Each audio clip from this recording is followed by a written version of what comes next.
8 대통령 윤석열 탄핵 사건에 대한 선고를 시작하겠습니다.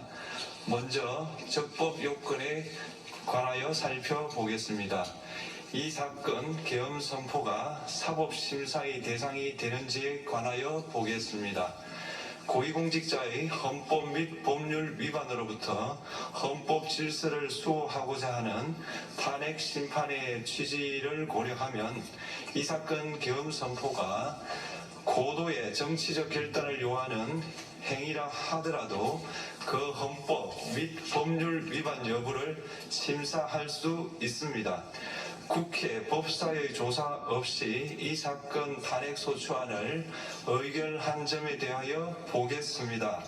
헌법은 국회의 소추 절차를 입법에 맡기고 있고 국회법은 법사위 조사 여부를 국회의 재량으로 규정하고 있습니다. 따라서 법사위의 조사가 없었다고 하여 탄핵 소추 의결이 부적법하다고 볼 수 없습니다.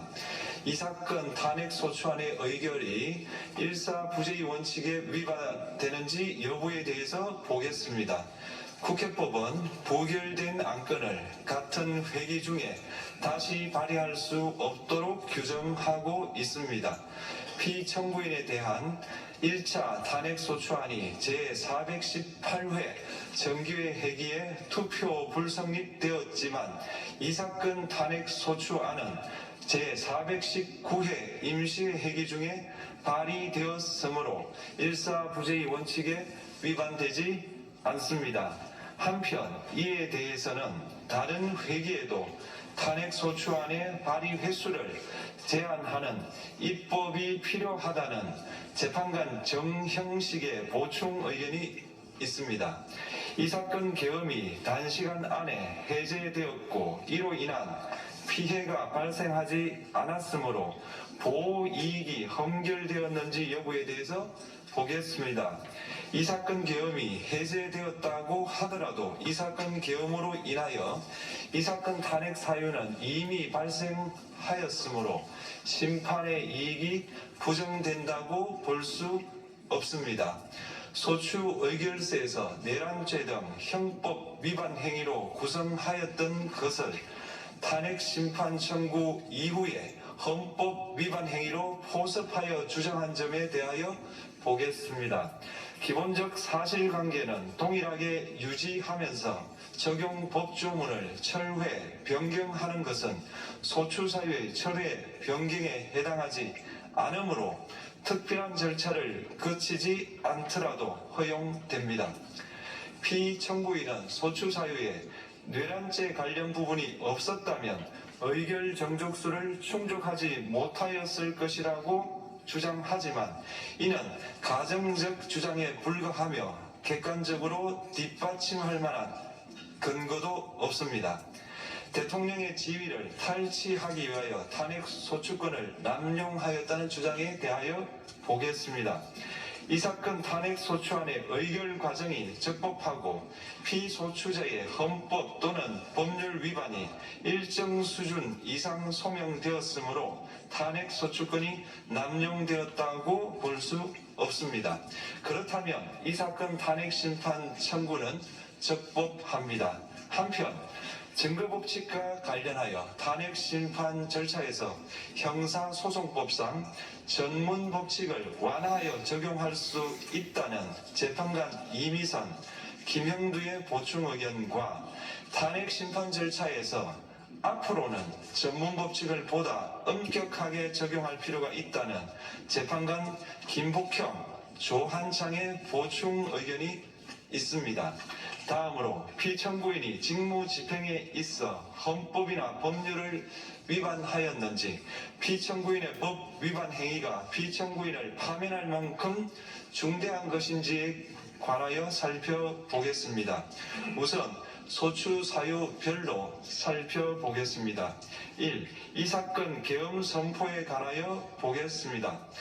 헌법 및 계엄법에 따르면 비상계엄 선포의 실체적 요건 중 하나는 전시, 사변 또는 이에 준하는 국가 비상사태로 저가 교전 상태에 있거나 사회 질서가 극도로 교란되어 행정 및 사법 기능의 수행이 현저히 곤란한 상황이 현실적으로 발생하여야 한다는 것입니다.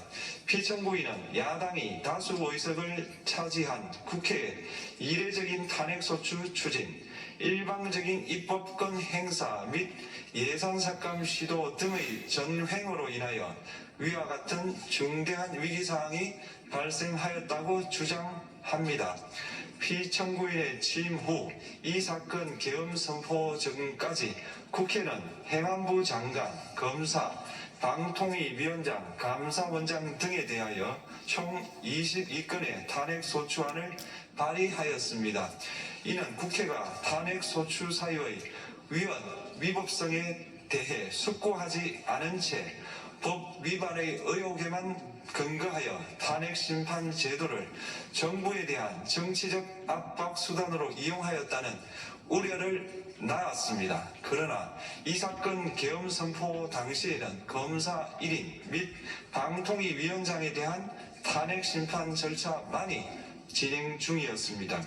피청구인이 야당이 일방적으로 통과시켜 문제가 있다고 주장하는 법률안들은 피청구인이 제의를 요구하거나 공포를 보류하여 그 효력이 발생되지 않은 상태였습니다.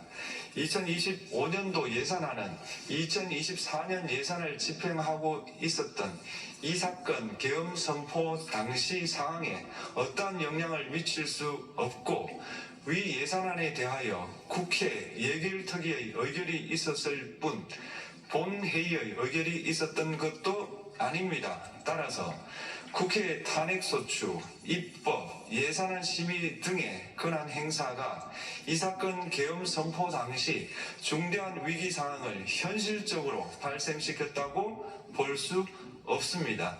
국회의 권한 행사가 위법, 부당하더라도 헌법재판소의 탄핵 심판, 피청구인의 법률안 제의 요구 등 평상시 권력 행사 방법으로 대처할 수 있으므로 국가 긴급권의 행사를 정당화할 수 없습니다.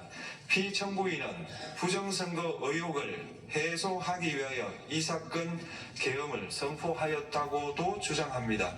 그러나 어떠한 의혹이 있다는 것만으로 중대한 위기 상황이 현실적으로 발생하였다고 볼 수는 없습니다. 또한 중앙선관위는 제22대 국회의원 선거 전에 보안 취약점에 대하여 대부분 조치하였다고 발표하였으며 사전, 우편, 투표함, 보관장소, CCTV 영상을 24시간 공개하고 개표 과정에 수검표 제도를 도입하는 등의 대책을 마련하였다는 점에서도 피청구인의 주장은 타당하다고 볼 수 없습니다.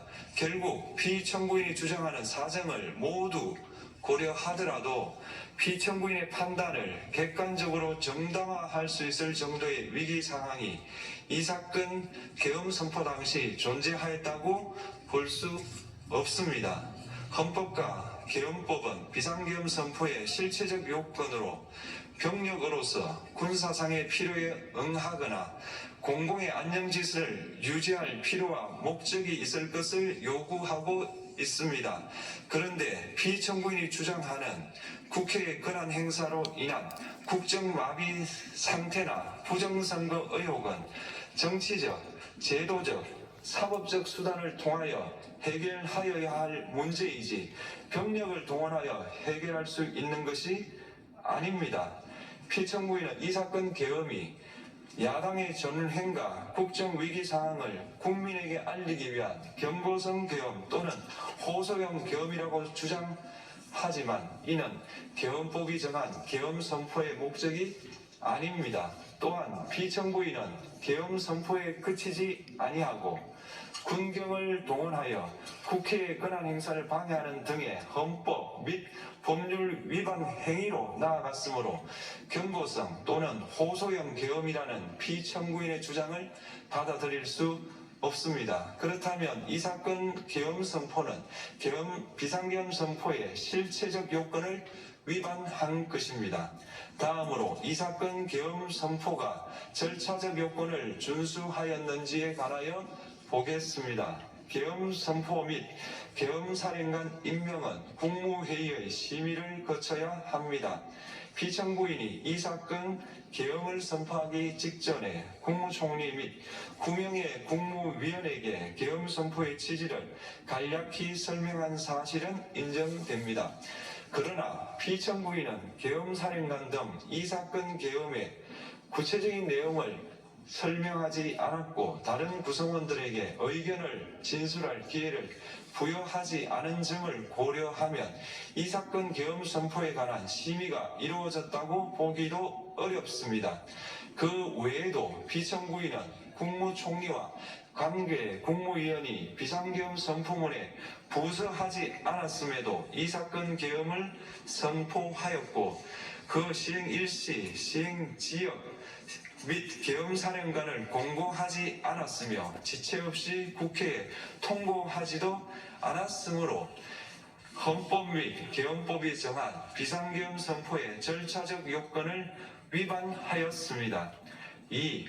국회에 대한 군경 투입에 관하여 보겠습니다. 피청구인은 국방부 장관에게 국회에 군대를 투입할 것을 지시하였습니다. 이에 군인들은 헬기 등을 이용하여 국회 경내로 진입하였고 일부는 유리창을 깨고 본관 내부로 들어가기도 하였습니다. 피청구인은 육군 특수전 사령관 등에게 의결 정족수가 채워지지 않은 것 같으니 문을 부수고 들어가서 안에 있는 인원들을 끄집어내라는 등의 지시를 하였습니다. 또한 피청구인은 경찰청장에게 계엄사령관을 통하여 이 사건 포고령의 내용을 알려주고 직접 6차례 전화를 하기도 하였습니다. 이에 경찰청장은 국회 출입을 전면 차단하도록 하였습니다. 이로 인하여 국회로 모이고 있던 국회의원들 중 일부는 담장을 넘어가야 했거나 아예 들어가지 못하였습니다. 한편 국방부 장관은 필요시 체포할 목적으로 국군 방첩사령관에게 국회의장, 각 정당 대표 등 14명의 위치를 확인하라고 지시하였습니다. 피청구인은 국가정보원 1차장에게 전화하여 국군 방첩사령부를 지원하라고 하였고 국군 방첩사령관은 국가정보원 1차장에게 위 사람들에 대한 위치 확인을 요청하였습니다. 이와 같이 피청구인은 군경을 투입하여 국회의원의 국회 출입을 통제하는 한편 이들을 끌어내라고 지시함으로써 국회의 권한 행사를 방해하였으므로 국회에 계엄 해제 요구권을 부여한 헌법 조항을 위반하였고 국회의원의 심의 표결권, 불체포 특권을 침해하였습니다. 또한 각 정당의 대표 등에 대한 위치 확인 시도에 관여함으로써 정당 활동의 자유를 침해하였습니다. 피청구인은 국회의 권한 행사를 막는 등 정치적 목적으로 병력을 투입함으로써 국가안전보장과 국토방위를 사명으로 하여 나라를 위해 봉사하여 온 군인들이 일반 시민들과 대치하도록 만들었습니다. 이에 피청구인은 국군의 정치적 중립성을 침해하고 헌법에 따른 국군 통수 의무를 위반하였습니다. 3. 이 사건 포고령 발령에 관하여 보겠습니다. 피청구인은 이 사건 포고령을 통하여 국회, 지방의회, 정당의 활동을 금지함으로써 국회에 계엄 해제 요구권을 부여한 헌법조항, 정당 제도를 규정한 헌법조항, 대의민주주의 권력분리 원칙을 위반하였습니다. 비상계엄 하에서 기본권을 제한하기 위한 요건을 정한 헌법 및 계엄법 조항, 영장주의를 위반하여 국민의 정치적 기본권, 단체 행동권, 직업의 자유를 침해하였습니다. 4. 중앙선관위에 대한 압수수색에 관하여 보겠습니다. 피청구인은 국방부 장관에게 병력을 동원하여 선관위의 전산 시스템을 점검하라고 지시하였습니다. 이에 따라 중앙선관위 청사에 투입된 병력은 출입 통제를 하면서 당직자들의 휴대전화를 압수하고 전산 시스템을 촬영하였습니다. 이는 선관위에 대하여 영장 없이 압수수색을 하도록 하여 영장주의를 위반한 것이자 선관위의 독립성을 침해한 것입니다. 5. 법조인에 대한 위치 확인 시도에 관하여 보겠습니다. 앞서 말씀드린 바와 같이 피청구인은 필요시 체포할 목적으로 행해진 위치 확인 시도에 관여하였는데 그 대상에는 퇴임한 지 얼마 되지 않은 전 대법원장 및 전 대법관도 포함되어 있었습니다. 이는 현직 법관들로 하여금 언제든지 행정부에 의한 체포 대상이 될 수 있다는 압력을 받게 하므로 사법권의 독립을 침해한 것입니다. 지금까지 살펴본 피청구인의 법 위반 행위가 피청구인을 파면할 만큼 중대한 것인지 관하여 보겠습니다.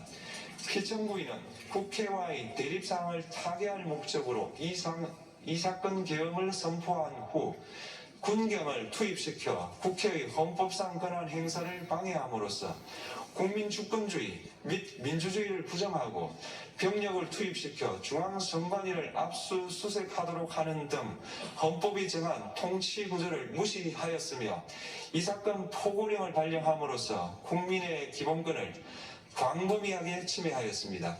이러한 행위는 법치국가 원리와 민주국가 원리의 기본 원칙들을 위반한 것으로 그 자체로 헌법 질서를 침해하고 민주공화정의 안정성에 심각한 위해를 끼쳤습니다. 한편 국회가 신속하게 비상계엄 해제 요구를 결의할 수 있었던 것은 시민들의 저항과 군경의 소극적인 임무 수행 덕분이었으므로 이는 피청구인의 법 위반에 대한 중대성 판단에 영향을 미치지 않습니다.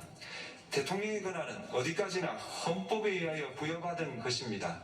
피청구인은 가장 신중히 행사되어야 할 권한인 국가기능권을 헌법에서 정한 한계를 벗어나 행사하여 대통령으로서의 권한 행사에 대한 불신을 초래하였습니다.